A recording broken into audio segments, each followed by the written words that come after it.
We were in Ephesians chapter 5, and we got to verse 7, and I want to read that and some other verses for us. It says, "Therefore do not become partners with them, for at one time you were darkness, but now you are light in the Lord. Walk as children of light, and try to discern what is pleasing the Lord. Take no part in the unfruitful works of darkness, but instead expose them." There is more to the passage. I'd encourage you to read the fullness of the book of Ephesians, but specifically chapter 5. And today we, as a family, looked at verses 3 through 17. What does it mean to expose the unfruitful works of darkness?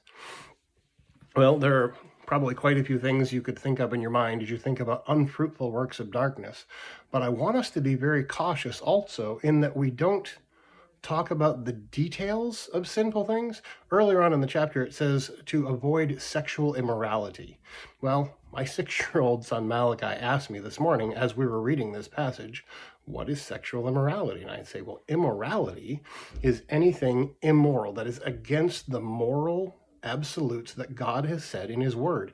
And one thing God says in his word is that marriage is the union of one man and one woman for life. That is God's covenant union of marriage. And so that would be moral. My wife and I, a husband and a wife, are married to one another. We have made commitment to one another for the rest of our lives, till death do us part, we said in our vows before God and many witnesses. And so we are obligated to fulfill those things that we said we were going to do. And of course, in typical 6-year-old style, he would say, okay, that's immorality. What about the sexual part? Well, we explained. God has made 2 sexes, male and female, men and women. And men cannot marry men, women cannot marry women, men marry women, and they are married, they are bound together before the Lord in a covenant union that we both work together to glorify God in the unique ways in which he has caused a husband and a wife to glorify him. And so anything that is outside of that, if people are using sexual acts before marriage, that would be sexual immorality. Inside the bond of covenant marriage, there is sexual immorality, but very even specifically, adultery, that is to pollute the marriage. The Bible tells us to keep the marriage bed undefiled.